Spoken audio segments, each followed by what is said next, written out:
श्री शिवाय नमस्तुभ्यम। नमस्कार दोस्तों, स्वागत है आपका अपने यूट्यूब चैनल पूजा और उपाय में। दोस्तों, इस वीडियो में कनेर के फूल से संबंधित उपाय आपको बताने वाले हैं। ये उपाय आप सावन के सभी दिनों में कर सकते हैं। दिन की कोई पाबंदी नहीं है। पूरे सभी दिन भोलेनाथ को समर्पित होते हैं, पूजा पाठ होता है। पर सोमवार के दिन अगर आप करते हैं या मासिक शिवरात्रि, अष्टमी, प्रदोष, इन तिथियों पर विशेष महत्व होता है। बाकी पूरे सावन आप इन उपायों को कर सकते हैं कभी भी। बात कर लेते हैं अपने सबसे पहले उपाय की। पहले उपाय में आपको क्या करना है, कनेर का फूल चाहिए होगा। और ये उपाय करना क्यों आपको है, तो आपकी कोई विशेष इच्छा है, कोई विशेष मनोकामना है, कई दिनों से अधूरी है, पूरी नहीं हो रही है, तो एक बार ये उपाय करके आपको ज़रूर देखना है। करना क्या है, आपको लेना होगा एक कनेर का फूल। कौन सा, कई तरह के होते हैं, सफ़ेद भी होते हैं, पिंक भी आते हैं, रेड भी होते हैं।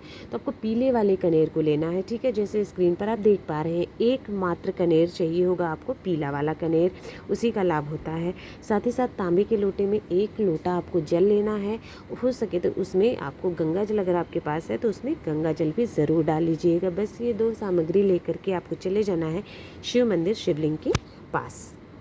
जब आप वहाँ पहुँच जाते हैं तो आपको क्या करना है, सबसे पहले तो आपने 1 लोटा जल जो लिया हुआ है, वो 1 लोटा जल सबसे पहले आपको महादेव के शिवलिंग के ऊपर श्री शिवाय नमस्तुभ्यम कहते हुए चढ़ा देना है। पहला काम ये कर लिया। उसके बाद जो आपने एक कनेर ले रखा है, उस कनेर को आपको कहाँ कहाँ स्पर्श करवाना है। सबसे पहले तो आप जो शिवलिंग का दाहिना भाग होता है, गणेश भगवान का स्थान होता है, तो आपको गणेश भगवान के स्थान पर स्पर्श करवाना है। और हर बार आपको ओम नमः शिवाय या श्री शिवाय नमस्तुभ्यम कहना है। दूसरी बार माता अशोक सुंदरी के स्थान पर स्पर्श करवाइएगा। फिर पार्वती माता का जो हस्तकमल होता है, तीसरा वहाँ पे करवाना है। और चौथा आपको कहाँ पर करवाना है, जो शिवलिंग के ऊपर सावन में डाला जाता है, मटका होता है, जो घड़ा रहता है, पानी जिससे टपकता रहता है शिवलिंग के ऊपर, उस घड़े को स्पर्श करवाना है चौथी बार। पांचवा जो है वो आपको जो त्रिशूल मंदिर में रखा रहता है शिवलिंग के पास में, उस त्रिशूल पर आपको 5वीं बार स्पर्श करवाना है। इस तरह से 5 बार आप स्पर्श करवा दिए 5 जगह पर। उसके बाद सब जगह स्पर्श करवाने के बाद अंत में आपको शिवलिंग के ऊपर वो रख देना है और हाथ जोड़कर अपनी जो भी इच्छा मनोकामना है, कई दिनों से अधूरी है, वो भोले बाबा से प्रार्थना करनी है। इस सावन ये उपाय करके देखिए, कुछ दिन आपकी वो इच्छा मनोकामना जल्द से जल्द पूरी हो जाएगी। अब बात कर लेते हैं दूसरे उपाय की। दूसरा उपाय है, अगर आपका भाग्य साथ नहीं दे रहा, किस्मत साथ नहीं दे रही है, कुछ भी काम कर ले काम नहीं होता है, कितनी भी मेहनत कर ले नहीं होता है, कोई मनोकामना है, नौकरी के लिए बहुत प्रयास कर रहे हैं, नहीं मिल रही है, कितना भी लोगों का भला कर ले तब भी आप ही को अपयश मिलता है जिसे कहते हैं। कुछ भी करें, मतलब आपकी लाइफ में कुछ अच्छा नहीं होता है, सब कुछ भी कितना भी कर लें गड़बड़ी हो जाता है। तो आपको ये उपाय करना होगा।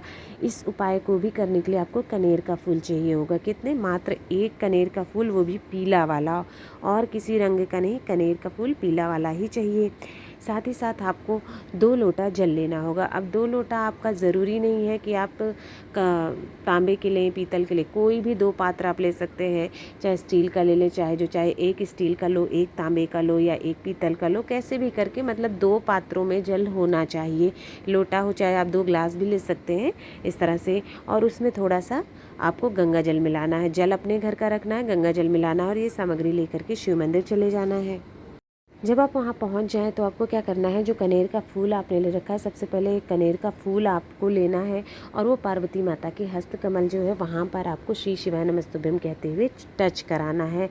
रखना नहीं है, छोड़ नहीं देना है, आपको वहाँ पर टच कराना है। उसके बाद वही कनेर का फूल आपको महादेव की शिवलिंग के ऊपर श्री शिवाय नमस्तुभ्यम कहते हुए चढ़ा देना है। इतना काम कर लिया।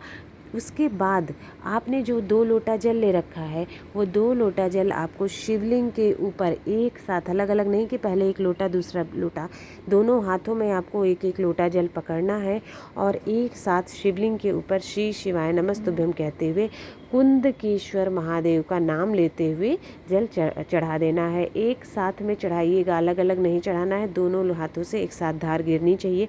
कुंदकेश्वर महादेव का नाम लेते हुए चढ़ा देंगे। जब जल चढ़ाएंगे तो आपसे जलाधारी से बहता हुआ जल नीचे आएगा। थोड़ा सा जल आपको एकत्र कर लेना है। उस जल से आपको ध्यान करिएगा आचमनी नहीं करनी है, ना तो उसको आपको पीना है ना आचमनी करना है, ठीक है। क्योंकि वो जल क्या है, कनेर के पुष्प से आ रहा है और कनेर का फूल जहरीला होता है। तो आपको जो अपने जीवन के कष्ट दुख जहर है वो भगवान भोलेनाथ को अर्पित करने हैं, आपको खुद से नहीं उसको पीना है। तो इसलिए वो जल लेकर के आइएगा अपने घर पर, और घर पर हर जगह पर आप उसका छिड़काव कर सकते हैं। इससे घर की जो नेगेटिव एनर्जी होती है या ग्रह दोष होता है जिसकी वजह से आपका काम नहीं हो रहा होता है, वो काम बनना शुरू हो जाता है, आपकी इच्छा पूरी होना शुरू हो जाती है। अब बात कर लेते हैं तीसरे उपाय के लिए। तीसरा उपाय भी जो है वो मनोकामना की पूर्ति के लिए है। कोई इच्छा है, कोई मनोकामना है, कोई समस्या है, दुख परेशानी है, तो फिर आपको ये उपाय करना है। क्या करना है आपको इसके लिए, 2 शमी के पत्ते ले होंगे, आसानी से मिल जाते हैं। शमी पत्र 2 लेने हैं आपको मात्र, बस, ठीक है। 2 शमी पत्र ले लिया। साथ ही साथ आपको चाहिए होगा 1 बेलपत्र जो कि कहीं से कटी फटी ना हो। बेलपत्र चढ़ाने में हमेशा इस बात का ध्यान रखा जाता है, तीनों पत्तियां जुड़ी हुई होनी चाहिए और कटी नहीं होनी चाहिए। तो 1 बेलपत्र ले लिया और 2 शमी पत्र ले लिया। साथ ही साथ आपको लेना है तांबे के लोटे में 1 लोटा जल, और उसमें थोड़ा सा हो सके अगर आपके पास हो तो गंगा जल जरूर डाल लीजिए करिए। ये बस 3 सामग्री लेनी है और ले करके आपको चले जाना है शिव मंदिर शिवलिंग के पास। अब आप क्या करेंगे, जो 1 लोटा जल लिया है आपको बेलपत्र उसी लोटे में डाल लेना है श्री शिवाय नमस्तुभ्यम कहते हुए, और 2 जो शमी पत्र हैं उनको आपके हाथ में रखना है, उसको लोटे में नहीं डालना है। उस शमी पत्र को वहाँ पहुँचकर सबसे पहले तो 1 शमी पत्र जो माता का पार्वती माता का हस्तकमल होता है वहाँ पर आपको श्री शिवाय नमस्तुभ्यम कहते हुए चढ़ाना है। और दूसरा जो होता है शमी पत्र, वो आपको जहाँ से जल नीचे गिरता है उस स्थान पर चढ़ा देना है, जलाधारी के पास चढ़ाना है। कहने का मतलब है ये 2 जगह पर आपने शमी पत्र चढ़ा दिए। उसके बाद आपने जो 1 लोटा जल लिया हुआ है वो 1 लोटा जल आपको शिवलिंग के ऊपर, जिसमें बेलपत्र भी है, श्री शिवाय नमस्तुभ्यम कुंदकेश्वर महादेव का नाम लेते हुए आपको चढ़ा देना है शिवलिंग के ऊपर, और कहीं नहीं, शिवलिंग के ऊपर चढ़ा दीजिएगा, ठीक है। बेलपत्र अगर लोटे में रह जाए तो उसे निकाल कर भी आप शिवलिंग के ऊपर चढ़ा दीजिए, ठीक है। इस तरह से जल चढ़ा दिया और बेलपत्र भी हमने शिवलिंग के ऊपर चढ़ाया है। उसके बाद जो जल नीचे गिर रहा है थोड़ा सा जल अपने हाथों से ही बस रोक लीजिएगा, आचमनी कर लीजिएगा, और वो जल जो है अपने नेत्रों में लगा लीजिए, अपने कंठ पर लगा लीजिए, और उसके बाद आप अपने मन की जो कामना प्रार्थना है वो वहाँ पर कहिए। भोलेनाथ भगवान आपकी हर मनोकामना ज़रूर पूर्ण करेंगे। एक बार ये उपाय करके ज़रूर देखिएगा इस सावन में। अगर आपको वीडियो पसंद आया हो तो वीडियो को लाइक करें, शेयर करें, चैनल को सब्सक्राइब करें और कमेंट बॉक्स में हर हर महादेव ज़रूर लिखें।